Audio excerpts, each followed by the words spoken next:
Welcome back. We are here with the Coffee with the Candidates, and we are joined with our next guest, Claire Sheth, who's a good friend. Claire, thank you so much for joining us today. Thanks for including me in this. Been looking forward to it. A little nervous, but see how it goes. You're going to do great. So why don't we talk a little bit, just start off with why you're running for school committee. Sure. At the most fundamental level, with 4 kids, my husband and I say we've got a lot of skin in this game. So we were both public school educated ourselves and believe deeply in the power of a public school education. So we're really committed to making sure that Lexington's is the best it can possibly be. So that's a starting point. But beyond that, I laughingly say, and Colleen's witnessed this, I have an overdeveloped sense of social responsibility.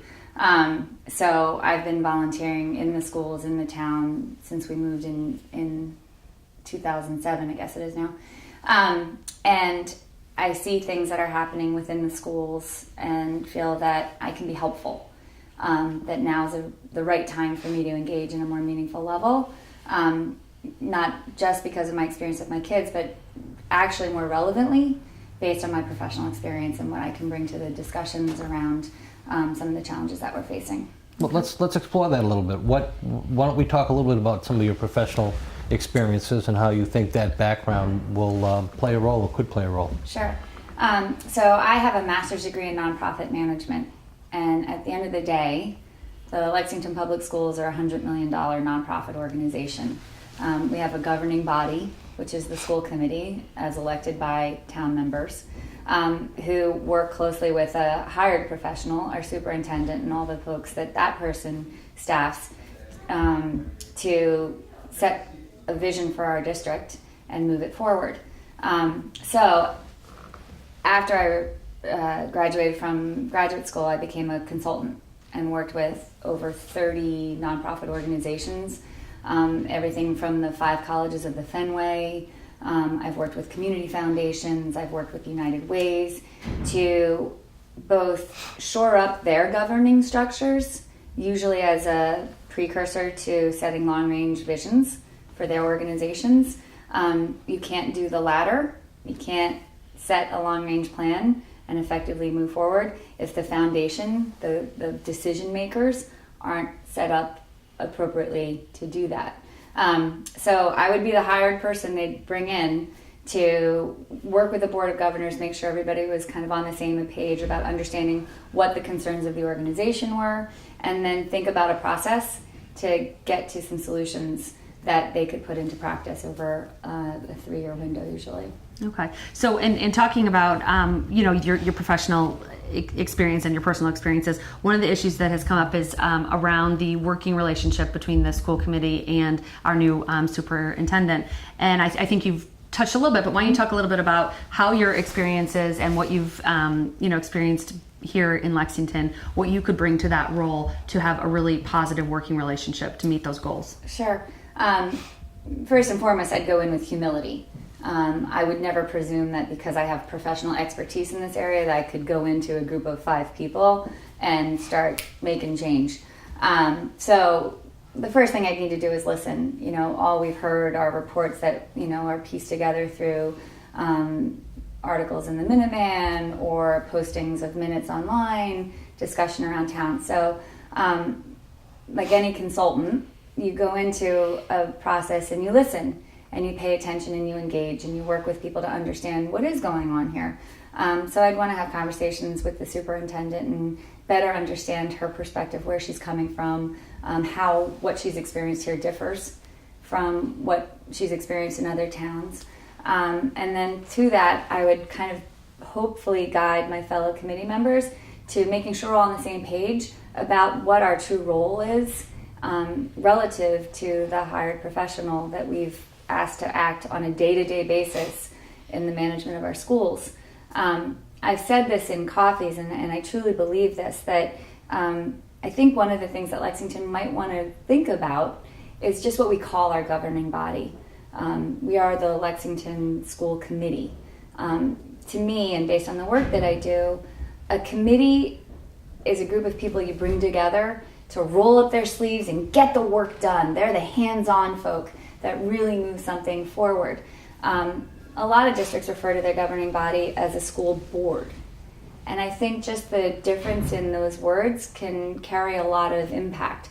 A board advises, it's a feedback loop, it consults, it supports, it does evaluate and retract talent to lead the organization in the direction that the governing body sets.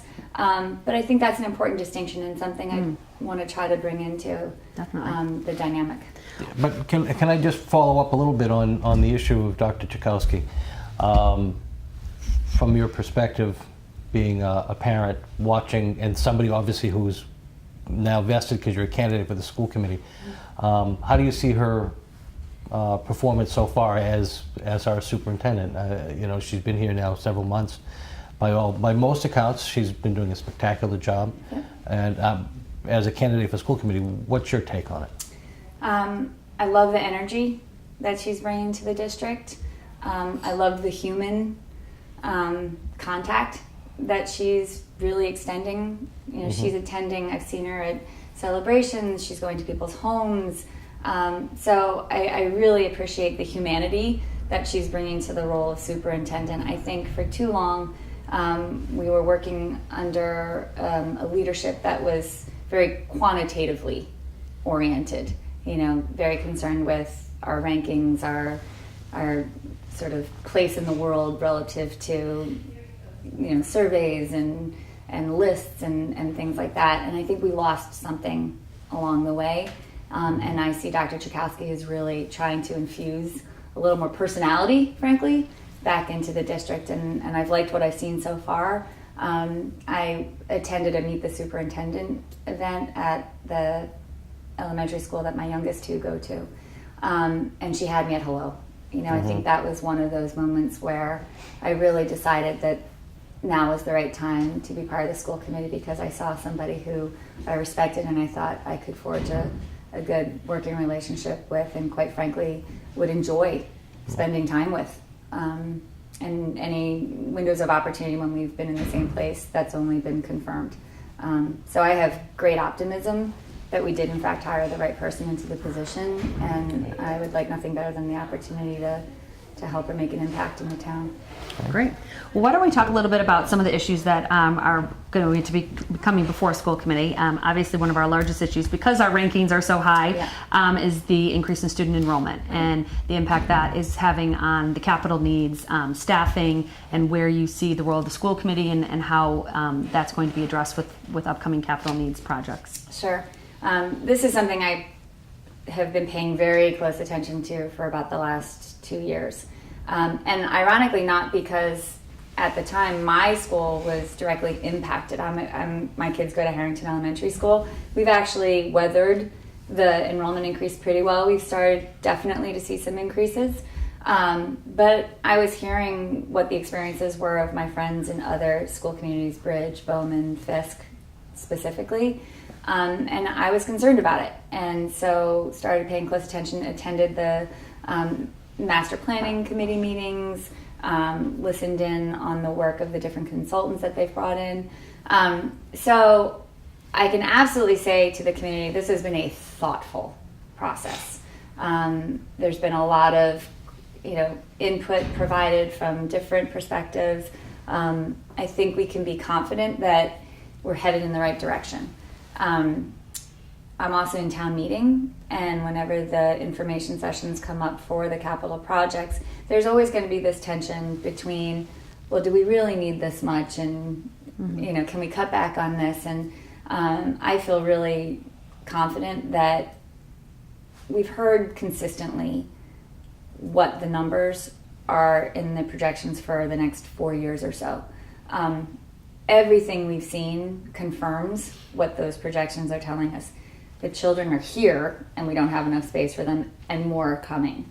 I understand the desire for conservatism, given that not everybody has children utilizing this resource.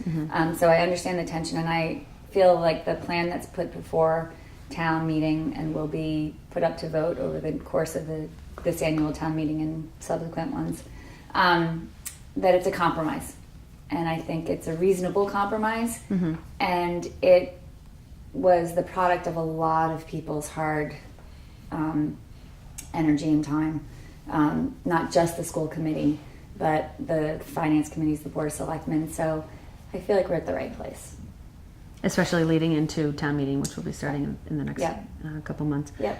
Why don't we talk a little bit about, in addition to the increased student enrollment, that you have the issue with the high rankings again, coming back to, there's kind of this balance, and you talk a lot about the seesaw and having this balance of academic and personal, and there is, such a high level of stress that we've seen through that, the risk behavior survey, that I think this year was the first time they included The middle school. Yep. which was interesting to see the Yep. results.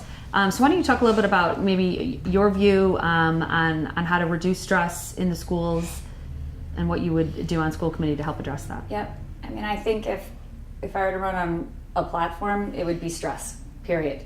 And not just the emotional, social aspects of it. What we're feeling on a physical space level is about stress. We're seeing it's infiltrating every aspect of how our district operates. Our physical spaces are stressed, which means that our teachers are stressed because the classrooms are more crowded, which means the students are stressed. So even at our most elemental need, shelter, there are conditions there that are contributing to stress. And then how the administrators have to kind of move the kids through the day to offset the constraints that our space has. So, I would want to broaden the community's understanding of what the sources of stress are. As far as the academic piece, again, I do think that how much we've emphasized Lexington's place in the world in terms of our ability to graduate a high number of students, and those who are going on to really elite colleges and everything is great.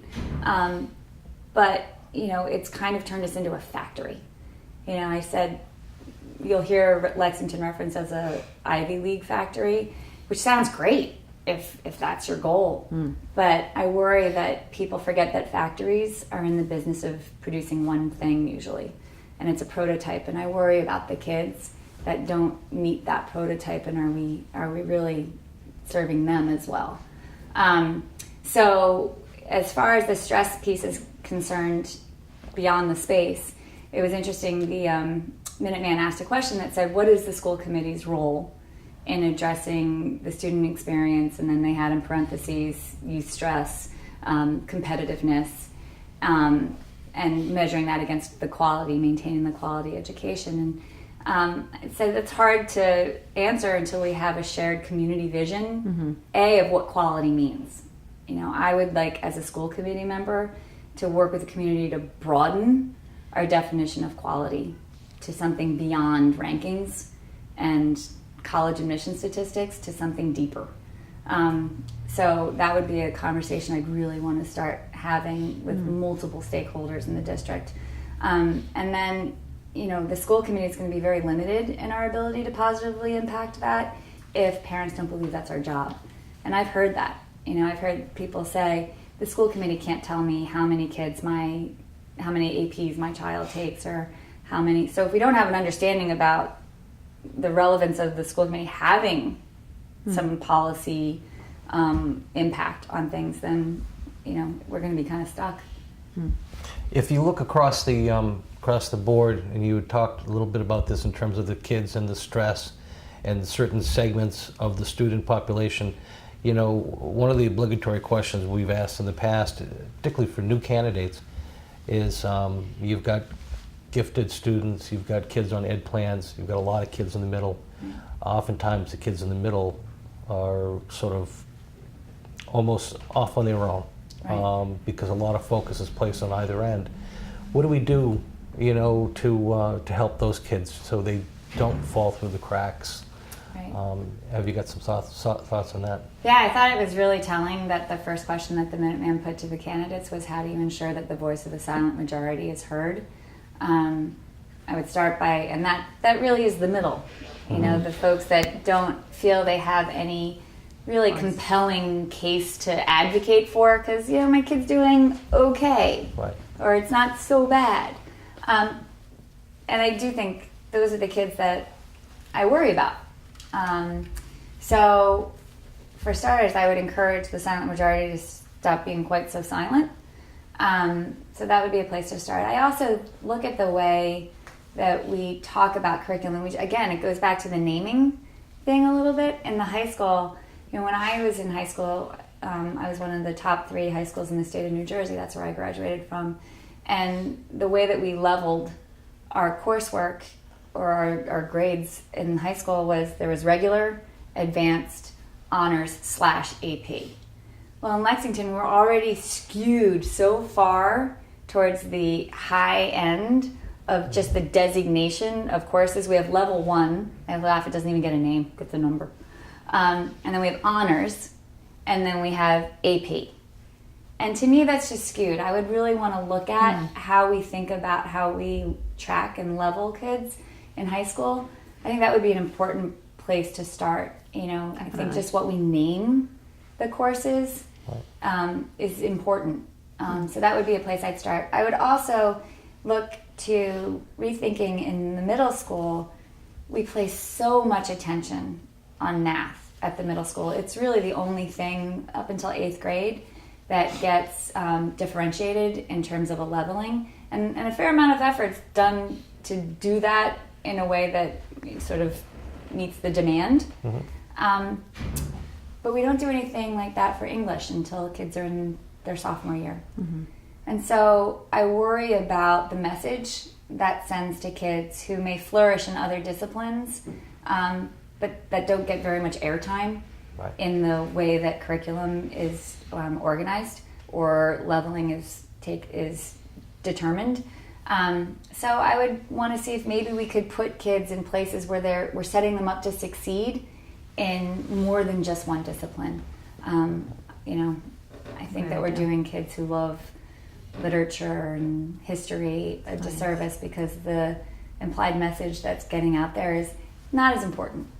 And I would want to challenge that as a school committee member. Right, I agree.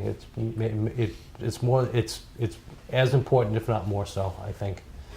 My kids laugh. They say, "Mom, it's math, math, math, math, math. Everything's math." And I said, "Relax." I said, that is a key driver of many of the industries that our economy relies on right now.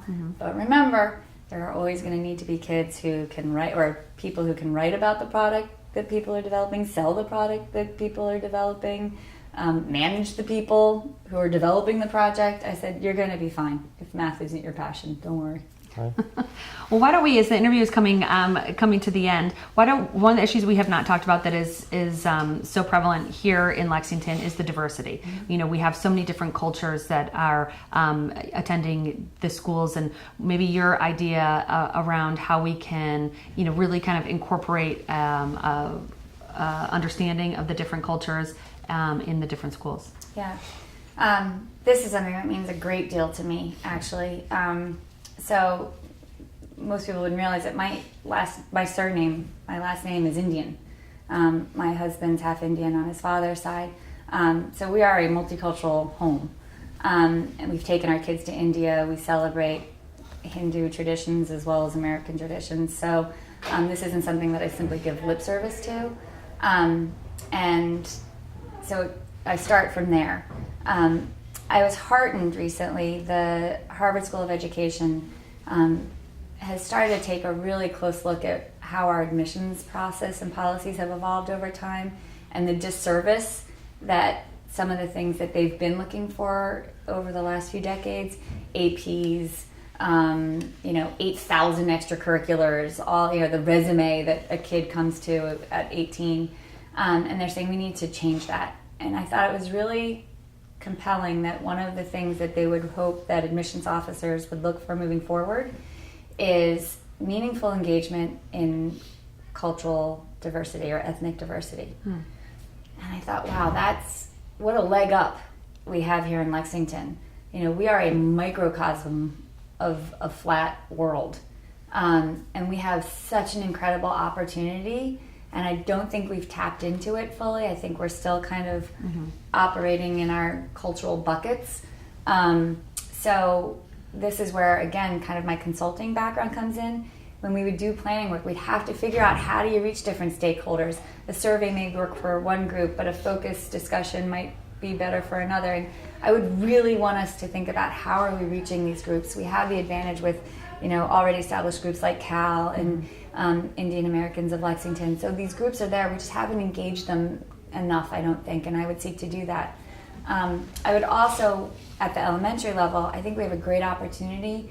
A lot of the focus has been on reintroducing world language. I'd like to expand how we think about that. I think if you pick languages, it's kind of arbitrary. You pick 2 languages, and I think we're missing a really wonderful window of opportunity with how we think about the inclusion of sort of world something at the elementary level. I'd like us to make it more of a cultural awareness curriculum, frankly. And it wouldn't have to be that expensive because we have such richness in this town that I think that would be a great window for us to start introducing cultural awareness at a young age in a way we can afford and in a way that matters. That we're not just limiting it to, well, you can take Spanish or Mandarin. Well, why those 2? No, you can learn about China, you can learn about Korea, you can learn about Pakistan, you can learn about Korea, and have modules set that way. So that's how I'd want to approach it. Bring it into the schools. Well, we have an opportunity, we want to give you an opportunity to sort of, as we're closing out here, to tell people why they should vote for Claire Sheth. And when you finish up, make sure you give if you have a website, let people know where they can learn more about you. Sure. I wrapped up with a group that I was talking to, and I think this kind of summarizes it all. I said, if you elect me to school committee, you get a passionate parent, but a pragmatic professional. I'm kind of the double threat. You get both. I think I have a lot to offer, both in terms of the real-time perspective of having kids elementary, middle school, and next year high school. So I'm seeing it firsthand. I refer to them as my focus group of 4. My husband and I coach a number of sports in town, so we're feeling this in a very tangible, concrete way. And that's something I feel hasn't been as meaningful a representative view on the school committee. A lot of people look back and do it sort of retroactively. They give their service. I want to do it now. So I think that's it. And again, you're getting something that people pay for free. And that's my professional expertise and the skill set that I bring to it. And where do they learn more about you? So I have a website. It's www.clairesheth4sc.com. Great. Well, Claire, thank you so much for joining us today. We wish you the best of luck on March 1st. Thank you. Thanks for doing this, guys. Thanks, Claire. Thank you.